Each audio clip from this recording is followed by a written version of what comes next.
Hey Flash Mob, welcome back to the channel. Today we're diving into the brand new Insta360 Flow Pro, the latest upgrade from Insta360's already impressive lineup of gimbals. If you're a content creator, filmmaker, or even just someone that just loves capturing smooth footage on the go, this might just be the gimbal for you. In this review, I'll cover all the new features, how it compares to the original Insta360 Flow, why it's a game changer for content creators, and of course, a couple of the things I think they could do better.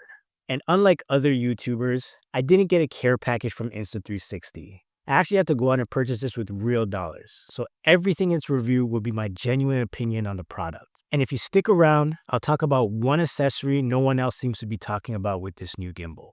So the first thing that we're going to notice with this new gimbal is this design. It now features this new quick deploy system. So basically you hold it like this, you flip it up like this, it turns on, straightens itself out, and of course when you put your phone on there, you're pretty much ready to go. Now if you compare that to the previous version, it uses almost like a fold technique. So the first one was a hinge that flips open. This one is a fold technique. So same deal, you unfold it, it turns on, and then it's ready to start recording.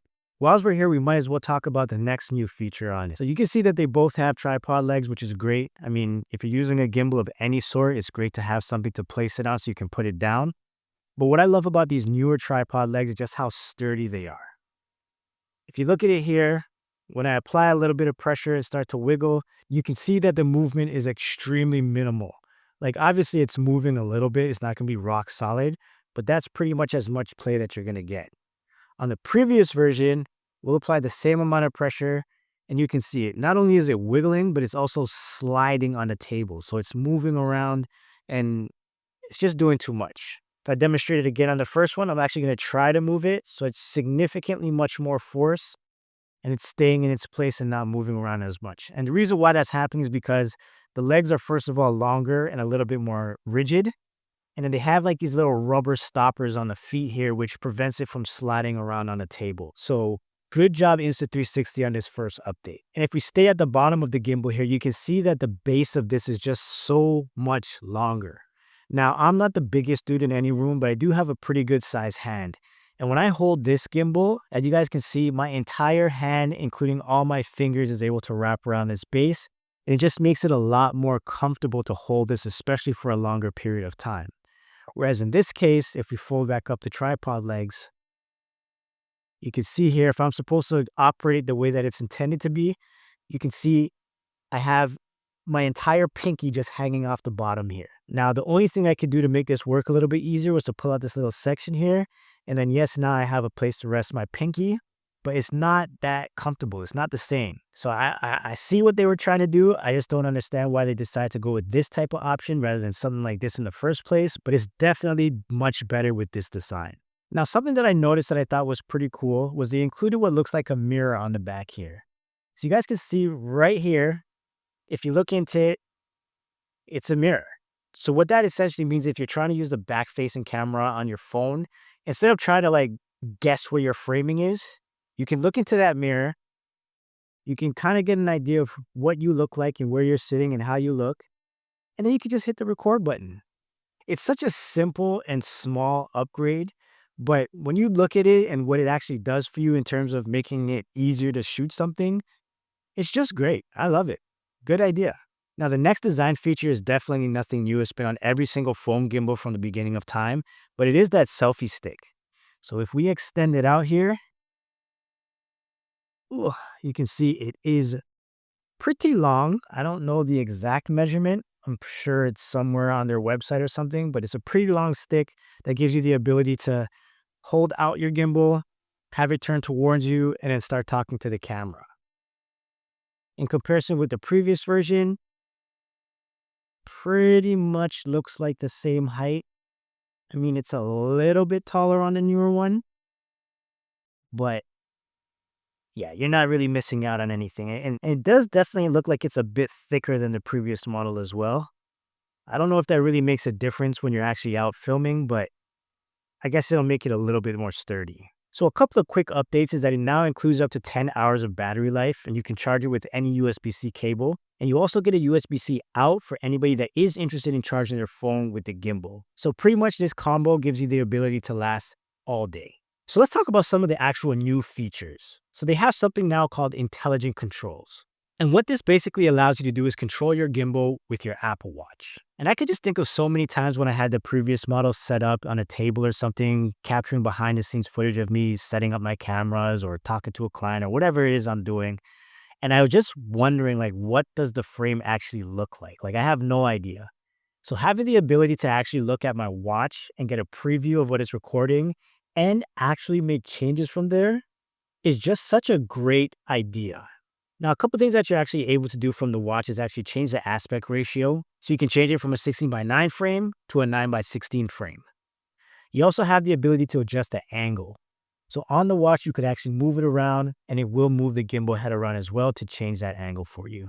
You also have the ability to set your zoom. So if you want to zoom in or zoom out, you could definitely do that as well. And of course, it wouldn't make sense if it didn't give you the ability to change your shooting modes. So definitely from the watch, you can change your shooting modes as well. Another cool thing that you can actually do with these intelligent modes is use another phone to control the gimbal as well. So let's say, for example, you're with a friend and you're trying to get a couple of selfies and you set your phone down on the gimbal. What you can do is then look at a preview on your friend's phone, make any minor adjustments that you might need to, and then of course take the photo on the gimbal. These kind of little changes stacked up is what starts really making this gimbal something special. And this for me is just so cool because there are so many times I don't necessarily want the gimbal to track me per se. I just want to be able to have a static frame. But I have no clue if I'm in the shot properly or not. With something like this, it allows me to pretty much take a quick look and start or stop my recording. So let's take a look at some of the key features that this gimbal offers. So right at the top of the list is this new AI-powered Deep Track 4.0. Insta360 has decided to upgrade its auto tracking to be even faster and more responsive than ever before. Whether you're walking, running, or even cycling, the gimbal keeps up with the subject perfectly framed every time. The next feature I like is this new 4-axis stabilization. Unlike traditional 3-axis gimbal, this one adds a 4th axis for even smoother vertical stabilization. This is perfect for vloggers and social media creators who want ultra stable shots. You can also use gesture controls. You can basically start and stop recording hands-free, which is a lifesaver for solo content creators. So you could basically put your hands up to start tracking and recording. You could put up a little L sign that allows you to track multiple people. You could even put up the peace sign if you just wanted to take a photo or start recording. They also have a new magnetic mount system, and I love it because it just makes it a little bit easier and faster to attach your phone with improved stability. After using this on the first Flow Pro, I said I can never go back to the clamp system that it was using before because it's just way faster and easier to use. And it just makes it so much easier to get your camera leveled. With the other clamp option, if it's not perfectly put on your phone, your horizon could be off by a little bit. Now, what makes Insta360 super special is its Apple Dock Kit, which basically allows the gimbal to operate with over 200 third-party applications, including a few of my favorites like Instagram, the Blackmagic app, FaceTime, and Zoom. Just imagine being on a FaceTime call with a friend or family member, and instead of having to hold your phone the entire time, you could set it down on your desk, move around, and the gimbal will follow you from left to right or up or down wherever you go, keeping you in frame so that you can focus on the conversation and not your composition.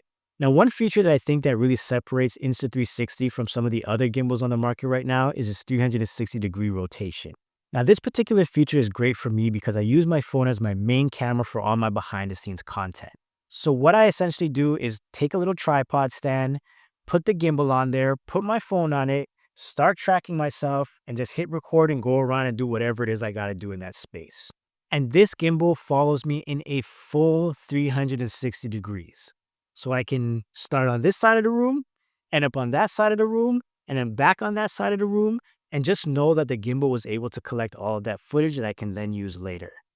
Some of the other ones, they only give you about 180 degrees, or I think the most that they do is about 240 degrees of rotation, which, I mean, cool, but if I could have a full 360 over 180, which one do you think I'm going to choose? Now let's talk about a feature that actually is new. It's free tilt mode, which basically switches the axis that the gimbal uses to tilt, giving you the ability to get much lower shots and also get really cool cinematic dolly shots. And the way to get the gimbal in that mode is pretty simple. You just pull up the selfie stick, and you'll see this little hinge at the top here. You just fold it over like that, and then you twist it like this.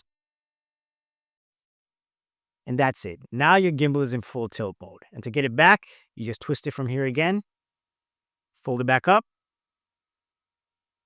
and you're back to normal. The next feature that I really liked was the Pro Frame Grid. Now this one is definitely for the professionals that understand the rule of thirds. Sometimes you really don't always want your subject dead center in the frame. So having this option whilst tracking brings brand new creative elements to your fingertips. On the screen, you get 9 different focus points that you can individually select, and the gimbal will then frame your main subject on one of those points that you want. This is great for those shots where maybe you want to show a little bit of the scenery and show yourself in it without having you dominate the frame. Or maybe you're doing like an interview style on your phone and you want to give yourself some leading space. Now you can actually do it on this gimbal. And finally, we have the built-in teleprompter. This one here is huge for me because I use my phone for all of my social media content, and from time to time I try to speak in them. Having the ability to create scripts and read exactly what I want to say is going to make that part of my life so much easier. Now guys, if you haven't heard, I do have an online course called Filmmaker Pro. Now, if you're tired of trying to make your videos look professional and you want to start giving your content that cinematic look, this is where you want to be. Filmmaker Pro doesn't just teach you how to shoot and edit. It shows you how to build a profitable video business and start landing paying clients. So if you're ready to start getting step-by-step lessons, expert tips, and everything else you need to level up your filmmaking and turn it into a career, join now and receive a lifetime membership for only $279. That is 60% off of its original price. Stop wasting time guessing and start creating and getting paid to do it. Click the link below. So if you've been keeping up in the video, here's a few of the main differences from the first version. So you're definitely going to get better AI tracking. The original Flow had good tracking, but the Flow Pro has amazing tracking, especially in low light and with fast moving objects. You now get that 4-axis stabilization. So the original Flow had 3 axes, which was great, but with its 4th axis, it means no more micro jitters when you're walking. You're definitely getting a more durable build. The new model has a stronger hinge and magnetic mounting system, making it feel more premium and reliable. And of course, you're getting an extended battery life. The original had about 8 to 10 hours, and now you have about 10 to 12 hours. That can easily be pushed at a 14-hour mark. Now let's talk about the price. The Insta360 Flow Pro 2 is launching at $169, which is only a slight increase from the previous version. For all the extra features you're getting, I'd say it's definitely worth the upgrade. I personally got the creator bundle that also includes a magnetic phone clamp, spotlight, a USB-C cable to charge your phone, and a USB-C cable to charge a gimbal. If we compare that to some of the main competitors like the DJI Mobile 7P, that starts at $220 for just the gimbal, or the DJI Osmo Pocket 3 coming in at $750, this is a really good option for anyone looking for a mobile gimbal option. Feature for feature and dollar for dollar, you just can't go wrong with it. Of course, no product is perfect, but here are a couple of cons that I want to highlight. It's definitely not made for heavy phones. If you have a larger phone, like let's say the iPhone 16 Pro Max with a heavy case on it or any modifiers, the motors may struggle a bit. You may need to remove the case so you have optimal balance. The AI tracking still has occasional errors. Whilst it is improved, the AI tracking sometimes loses its subject if there's too much movement or obstructions going on in the frame. One new accessory, however, that I'm using that might actually help a lot with that is this guy. Now, basically what this little accessory allows you to do is get that same amazing 4.0 AI tracking that you would get in the native Insta360 app on any app that you use on the phone. So that's your native camera again, FaceTime, Instagram, Zoom, whatever. With this attached on there and activated, it's going to follow you way better than any other gimbal can right now. Basically, once you attach your phone, turn it on, you then take this and plug it right into the gimbal where that USB-C out is. You get a little click, and then right away you'll see that the light turns on, you get a little red flashing light. So what you want to do at this point now is open one of your apps. So I'm going to open the native camera app. I'm going to switch it to my front camera. And now when you hit the trigger, it's going to start following me. And I can go really anywhere I want to go. And it's going to do its best to keep up with me. And what's really cool is that you know it's tracking when you see that little green indicator. Now, with this accessory, you really don't need it if you're using a native app. This is only really useful for those third-party applications. But nonetheless, you get a tracking camera, and you also get this light, where if you press the buttons, it'll change the intensity of the light, or it'll change the color of the light. And if you hold it, it'll turn off. Super simple, awesome little accessory. So what's my conclusion? Overall, the Insta360 Flow 2 Pro is a fantastic upgrade, especially if you're a content creator who wants smooth, professional-looking footage without carrying a bulky setup. If you're thinking of picking one up, I'll leave a link in the description. Let me know in the comments what you think. Are you going to upgrade, or is the original Insta360 Flow still good enough for you? And if you found this review helpful, don't forget to hit the subscribe and hit that notification bell for more content like this. Thanks for watching, guys, and remember to look, learn, and share. Take it easy, guys. Peace.